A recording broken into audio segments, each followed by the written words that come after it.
देखिए, हमने हर बार देखा है प्रधानमंत्री नरेंद्र मोदी की रैली हो, रोड शो हो, वो जनता का जरूर ख्याल रखते हैं कि किसी भी तरीके की दिक्कत ना हो। जो भी जनता वहां पर पहुंच रहे हैं, ये तस्वीर अपने दर्शकों को जो टेलीविजन स्क्रीन पर यतेंद्र लगातार अपने कैमरे से दिखा रहे हैं, ये वो तस्वीर है जहां पर अब से कुछ ही देर बाद पीएम पहुंचने वाले हैं और एक भव्य रोड शो जो है आज पीएम की तरफ से किया जा रहा है। पूरे बैंगलोर को कवर करने की कोशिश जो है की जा रही है। अरुण मेरे साथ लगातार बने हुए। अरुण, अगर हम पूर्वी कर्नाटक की बात करें तो दक्षिण कर्नाटक की बात करनी भी उतनी ही जरूरी हो जाती है, जिसे जेडीएस का गढ़ कहा जाता है, जहां पर वोकालिंगा समुदाय जो है वो सबसे ज्यादा अधिक तादाद में है और जिसे जेडीएस का गढ़ कहा जाता है। क्या लगता है कि जेडीएस के गढ़ में भारतीय जनता पार्टी इस बार सेंधमारी करने में कामयाब हो पाएगी? देखिए, भारतीय जनता पार्टी भी जेडीएस को इस वक्त हमला कर रही है और कांग्रेस भी। जेडीएस को प्रधानमंत्री ने देखिए किस तरह से कहा कि अगर आप जेडीएस को वोट देते हैं, प्रधानमंत्री नरेंद्र मोदी ने अपनी रैलियों में कहा कि अगर आप जेडीएस को वोट देते हैं इसका मतलब आप कांग्रेस को वोट देते हैं। वो याद दिला रहे हैं पिछला विधानसभा चुनाव जब मैंडेट नहीं मिला था कांग्रेस को, लेकिन जेडीएस और कांग्रेस दोनों ने मिलकर के सरकार बना ली थी। इस बार प्रधानमंत्री इस बात से वाकिफ है, इसीलिए लगातार ये बात कह रहे हैं कि जेडीएस को वोट देंगे अगर आप, तो वो वोट कांग्रेस को चला जाएगा। उधर कांग्रेस कह रही है, ये जो उसके मैनिफेस्टो में बजरंग दल पर प्रतिबंध लगाने की बात कही गई, उसकी वजह ये थी कि हासन का इलाका या जेडीएस के प्रभाव के इलाके जहां अल्पसंख्यक या मुस्लिम वोटर जेडीएस को वोट दे रहे थे, वो कांग्रेस की तरफ चले आए ताकि जेडीएस की जरूरत न पड़े। देखिए, बीजेपी हो या कांग्रेस, दोनों चाहते हैं कि अपने दम पर बहुमत मिल जाए ताकि मोल भाव न करना पड़े। किसी भी गठबंधन में अगर आप जाते हैं तो थोड़ा समझौता आपको करना पड़ता है। कांग्रेस ने ये बात बखूबी जानी है, पिछली बार गठबंधन की ही सरकार थी। बीजेपी चाहती है कि पूर्ण बहुमत की सरकार बने, उसे जेडीएस की जरूरत न पड़े। लेकिन ये देखिए, यहाँ पर जब मैं बात कर रहा हूँ आपसे, प्रधानमंत्री नरेंद्र मोदी का कटआउट लेकर के आ गए लोग, और प्रधानमंत्री नहीं आए तो उनके कटआउट पे ही कम से कम फूल चढ़ा रहे हैं लोग और उनको पुष्प वर्षा कर रहे हैं। ये देखिए, कटआउट लेके कहाँ से आए कटआउट? बैंगलोर के है, राजस्थान के है। राजस्थान के? हाँ जी। आप कहाँ से आए? आपका बैंगलोर से आ गया खलासी पल्ला। मोदी, घर घर मोदी। हम लोग विजयनगर से आए हो। खलासी पल्ला। बोलिए क्या? हमारा घर बेंगलुरु खलासी पल्ला। अच्छा, देखिए, ये प्रधानमंत्री के आने में भी वक्त है, लगभग आधा घंटा से ज्यादा का वक्त है, लेकिन फिर भी जो उनके समर्थक हैं, जो उनके चाहने वाले हैं, वो उनकी तस्वीर के जरिए, उनके फोटो के जरिए ही यहाँ पर अपने आप को तब तक इंगेज किए हुए हैं और प्रधानमंत्री के आने का इंतजार कर रहे हैं। अरुण, यही तो हमने देखा है कि प्रधानमंत्री नरेंद्र मोदी का जो जन समर्थन है, जिस तरीके से लोग उन्हें प्यार करते हैं, ना कोई धर्म, ना कोई जाति, ना कोई समुदाय, कोई मैटर नहीं करता कि आखिर वो कहां से आते हैं, कौन से शहर से आते हैं। दूर दूर से लोग यहाँ पर, जब हमने देखा कि लोग जो हैं वो विदेश से यहाँ पर पहुंचे हैं सिर्फ और सिर्फ प्रधानमंत्री नरेंद्र मोदी का ये भव्य रोड शो देखने के लिए।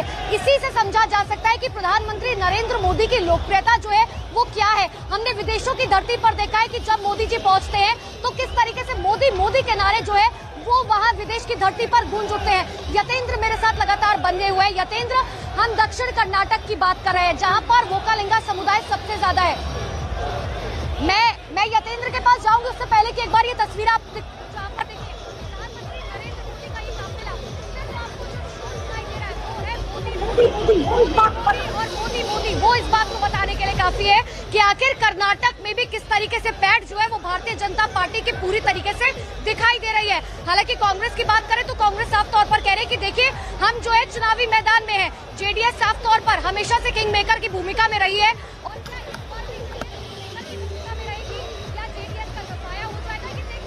क्योंकि सीटें जो है वो सबकी कम हुई है। 2018 की अगर हम बात करें 104 सीटें।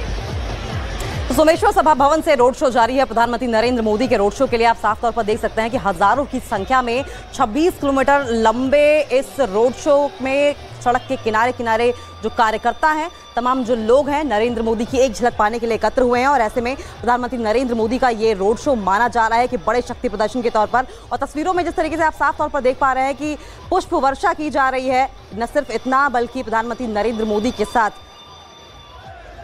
आप तस्वीरों में देख सकते हैं कि किस तरीके से ये बड़ा हुजूम है, एक बड़े समर्थन है। और तेजस्वी सूर्या उनके साथ तस्वीरों में आपको दिखाई दिए थे जब इस रोड शो की सुबह सुबह शुरुआत हुई थी। ऐसे में देखिए किस तरीके से तेजस्वी सूर्या भले ही स्टार कैंपेनर्स की लिस्ट में ना हो, लेकिन उनका कद इतना बड़ा है कर्नाटक की राजनीति में कि इस वक्त रोड शो के दौरान एकमात्र नेता जो प्रधानमंत्री नरेंद्र मोदी के साथ उन्हीं के वाहन पर सवार है। आप साफ तौर पर देख सकते हैं तेजस्वी सूर्या की तस्वीरें।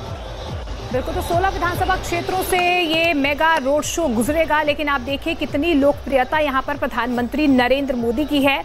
कोई भी राज्य हो, कोई भी इलाका हो, बीजेपी का मतलब यहाँ पर सिर्फ और सिर्फ प्रधानमंत्री नरेंद्र मोदी का चेहरा है। और ये देखिए कितना उत्साह यहाँ पर जनता में नजर आ रहा है, किस तरीके से अभिवादन स्वीकार करते हुए प्रधानमंत्री, जहां जहां से प्रधानमंत्री नरेंद्र मोदी का काफिला गुजर रहा है वहां पर फूलों की बारिश यहाँ पर प्रधानमंत्री नरेंद्र मोदी पर हो रही है। और यही जुड़ाव, यही लगाव प्रधानमंत्री नरेंद्र मोदी का हमेशा से उनके व्यक्तित्व में रहा है कि किस तरीके से सीधे तौर पर जनता से जुड़ना है। और यही वजह है कि बार बार अपने संकल्प पत्र में या जब भी प्रधानमंत्री नरेंद्र मोदी अपने संबोधन के जरिए जनता को अपने सामने, जनता के सामने अपने विचार रखते हैं, उनकी तरफ से साफ तौर पर कहा जाता है कि हम जो है डबल इंजन की सरकार आपको देंगे। कर्नाटक में एक बार फिर से बीजेपी को आप बहुमत दीजिए और उसके बाद जनता का साथ हमेशा रहेगा और डबल इंजन की सरकार से कर्नाटक का विकास होता रहेगा।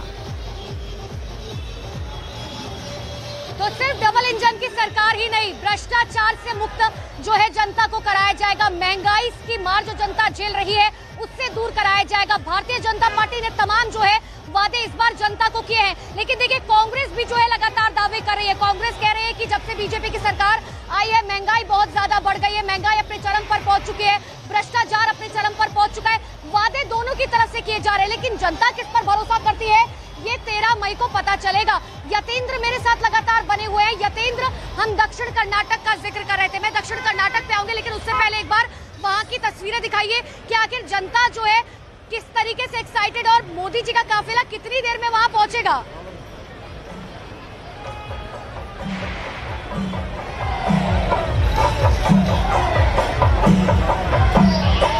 लगता है यतेंद्र तक आवाज नहीं पहुंच पा रही है। यतेंद्र का मैं एक बार फिर से आपको तस्वीर दिखा दे रही हूँ, क्योंकि शायद मोदी जी का काफिला वहां अब से कुछ ही मिनटों में पहुंचने वाला है जहां यतेंद्र मौजूद है। लेकिन आप समझिए, ये जो तस्वीर आप अपनी टेलीविजन स्क्रीन पर देख रहे हैं ये बेंगलोर की तस्वीरें हैं। ये ना तो कोई उत्तर प्रदेश है ना तो कोई गुजरात है, लेकिन देखिए किस तरीके का जन समर्थन जो है वो बहुत महत्वपूर्ण हो जाता है। क्योंकि भारतीय जनता पार्टी एक समय में अगर साउथ के इलाकों में कहा जाए तो नील बटे सन्नाटा थी, लेकिन जिस तरीके से मोदी जी ने आके कमान संभाली, जिस तरीके से प्रधानमंत्री बनने के बाद बीजेपी का जो जन समर्थन है, जन समूह है, वो जिस तरीके से कर्नाटक में बढ़ा है, वो कहीं ना कहीं इस बात को बताता है कि प्रधानमंत्री नरेंद्र मोदी की लोकप्रियता जो है वो साउथ के शहरों में भी किस तरीके से लगातार बढ़ रही है। लगातार मेरे साथ अरुण बने हुए हैं। अरुण, हम दक्षिण कर्नाटक का जिक्र कर रहे थे, लेकिन अब मुझे ये बताइए कि अगर हम भारतीय जनता पार्टी को थोड़ा सा साइड रखते हैं, क्योंकि जाहिर सी बात है जेडीएस का गढ़ कहा जाता है दक्षिण कर्नाटक, ऐसे में क्या लड़ाई कांग्रेस और जेडीएस के बीच में ही वहां पर मानी जाएगी या बीजेपी भी है चुनावी मैदान में? देखिए, पूरे प्रदेश में खासतौर से बीजेपी और कांग्रेस दोनों पार्टियों का पूरी तरह से मौजूदगी है। जेडीएस का एक इलाका है, जरूर आपने बात कही है, देवगौड़ा जब प्रधानमंत्री बने थे देश के तब उस इलाके में उन्होंने अपनी धमक बढ़ाई थी, लेकिन बीजेपी और कांग्रेस काफी अरसे से पूरे कर्नाटक में सक्रिय हैं। और भारतीय जनता पार्टी ने येदियुरप्पा के नेतृत्व में जब पहली बार सरकार बनाई थी साउथ में कमल खिला था। ये बात जोर शोर से बीजेपी कहती थी, क्योंकि बीजेपी की सबसे कमजोर कड़ी यही थी कि वो साउथ के राज्यों में उसका प्रेजेंस नहीं था। उसको कहा जाता था हिंदी हार्टलैंड की पार्टी है, वो उत्तर प्रदेश की, मध्य प्रदेश की, राजस्थान की, बिहार की पार्टी है। लेकिन साउथ इंडिया में जिस तरह से प्रधानमंत्री नरेंद्र मोदी और नॉर्थ ईस्ट में यानी पूर्वोत्तर के राज्यों में और साउथ इंडिया में बीजेपी ने फोकस किया है, इसमें कोई दो राय नहीं। और कड़ी चुनौती बेंगलोर से लेकर के पूरे कर्नाटक में बीजेपी दे रही है। कांग्रेस का तो पूरा देश ही गढ़ था। भारतीय जनता पार्टी की स्थापना तो काफी देर से हुई है, लेकिन भारतीय जनता पार्टी ने जिस तरह से अपनी रणनीति अपनाई है पूरे देश में और जिस तरह से कई राज्यों में उसकी सरकारें बनी हैं, केंद्र में उसकी सरकार लगातार 2 बार से बन रही है, अटल जी के नेतृत्व में भी 6 साल सरकार रही है, तो अब पूरे प्रदेश में बीजेपी और कांग्रेस में मुख्य मुकाबला है। ये बात अलग है कि जहां पर जेडीएस है वहां पर बीजेपी और कांग्रेस दोनों कोशिश कर रहे हैं कि जेडीएस के कोटे की सीटें वो झटके। उसकी वजह क्या है कि देवेगौड़ा या फिर कुमारस्वामी दोनों की बात करने बड़े ही नेगोशिएशन में टफ माने जाते हैं। वो मुख्यमंत्री से कम पर राजी नहीं होते। कोई भी पार्टी चाहे कांग्रेस हो बीजेपी 80-90 सीट लेकर के मुख्यमंत्री किसी और पार्टी को नहीं बनाना चाहती। 20 सीट लेके 30 सीट लेके आप मुख्यमंत्री बन जाइए, 80-90 सीट लेकर के हम आपके सहयोगी रहें। इसलिए उस क्षेत्र में बीजेपी और कांग्रेस दोनों हमने अरुण जनता को एक एक कोने का समझा दिया कि आखिर दक्षिण कर्नाटक क्या कहता है, उत्तर कर्नाटक क्या कहता है, पश्चिम कर्नाटक क्या कहता है।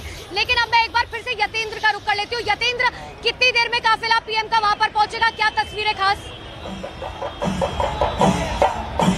देखिए आपसे कुछ देर में ही काफिला पहुंचने वाला है। तस्वीरें मैं आपको दिखा देता हूं कि किस लोग बेसब्री से इंतजार यहाँ पर कर रहे हैं, क्योंकि सुबह से ही प्रधानमंत्री मोदी के को देखने के लिए लोग यहाँ पर सुबह से ही इकट्ठे हो गए और कोशिश यही है कि वो किसी भी तरह से एक पल के लिए प्रधानमंत्री मोदी को देख लें। यहाँ पर बड़ा माहौल की मैं बात करूं तो माहौल पूरा बना हुआ है और आप देख सकते हैं प्रधानमंत्री मोदी के काफिले की गाड़ियां धीरे धीरे आनी शुरू हो गई हैं। सिक्योरिटी से लेकर उनकी सिक्योरिटी को लेकर जो गाड़ियां हैं वो शुरू हो गई हैं और लोगों का यही है कि किसी भी तरह से प्रधानमंत्री मोदी की एक झलक देखने को मिल जाए। काफी जोश लोगों में और शायद यही कारण है कि प्रधानमंत्री मोदी इस बात को बखूबी समझते हैं और इसी को देखते हुए वो चुनाव प्रचार में रोड शो का सहारा हमेशा लेते हैं, रोड शो को माध्यम बनाते हैं लोगों के बीच में जाने के लिए, लोगों से रूबरू होने के लिए। करीब 26.5 किलोमीटर लंबा ये रोड शो है बेंगलुरु में और ये पहले दिन का रोड शो है। कल भी करीब 6 किलोमीटर का रोड शो होगा और कोशिश यही रहेगी कि 10 लाख लोगों से प्रधानमंत्री मोदी रूबरू हो, प्रधानमंत्री मोदी उनसे मिले। ये कोशिश है क्योंकि वोट के लिए जरूरी है कि जो लोगों में जोश है वो वोटिंग वाले दिन तक बरकरार रहे।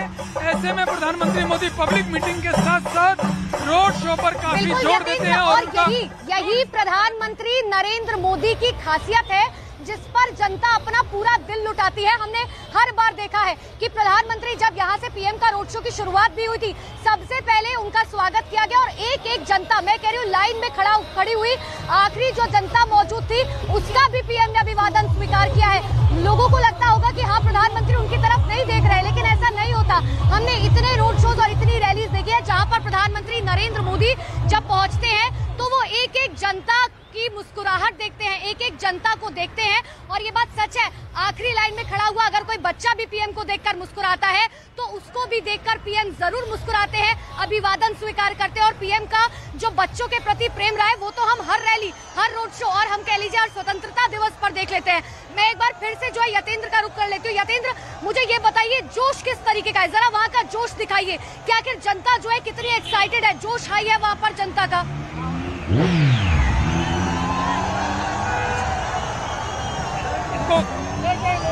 अभी लाइव होगा तब, अभी नहीं हो रहा, जब मैं बोलूँगा तब।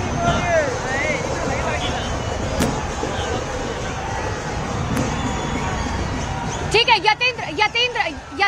यतेंद्र के पास मैं जाऊंगी, लेकिन क्योंकि जाहिर सी बात है समझा जा सकता है जब पीएम मोदी पहुंचते हैं तो इतना शोरगुल होता है कि हमारी आवाज जो है वो यतेंद्र तक नहीं पहुंच पा रही होगी। एक बार मैं आपको बता दूं, ये जो तस्वीर आप दरअसल अपनी टेलीविजन स्क्रीन पर देख रहे हैं ये वो मेगा रोड शो है, वो मेगा रोड शो जो इतिहास के पन्नों में कर्नाटक में दर्ज होने जा रहा है। 36 किलोमीटर लंबा ये रोड शो 2 दिन का, जिसमें 26 किलोमीटर आज प्रधानमंत्री नरेंद्र मोदी पूरा करने जा रहे हैं। कल जो है वो 6 से 10 किलोमीटर लंबा ये रोड शो करेंगे। लेकिन आप समझिए जनता के बीच में और जनता की परेशानियों को पीएम किस तरीके से समझते हैं।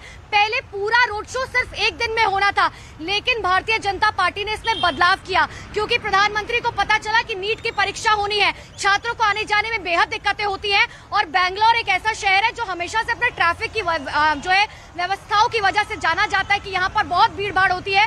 तो इसीलिए छात्रों को कोई दिक्कत ना हो, इसीलिए प्रधानमंत्री ने बकायदा अपने स्केड्यूल में चेंजेस कराए और एक दिन आज 26 किलोमीटर तो कल जो है 6 किलोमीटर लंबा ये रोड शो होगा और उसे जल्दी खत्म किया जाएगा ताकि छात्र जो है वो अपने सेंटर्स तक आसानी से पहुंच सके। मैं एक बार फिर से अरुण का रुख कर लेती हूँ।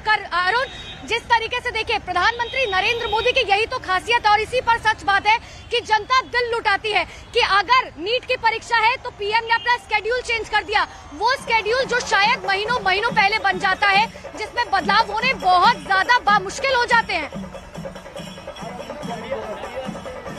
देखिए प्रधानमंत्री जब उनका 36 किलोमीटर का रोड शो की खबर आई तभी ये खबर भी आई कि 7 तारीख को यहाँ पर नीट का एग्ज़ाम है उसके बाद सवाल उठने लगे थे और जिस तरह से प्रशासन ने तैयारी की थी, प्रधानमंत्री ने फिर उसके बाद निर्देश दिया कि देखिए जो परीक्षार्थी हैं, जो परीक्षा देने वाले हैं या आम लोग हैं या जिसके घर किसी की तबीयत खराब है, किसी को एम्बुलेंस में ले जाना, ऐसे लोगों को कोई दिक्कत नहीं होनी चाहिए।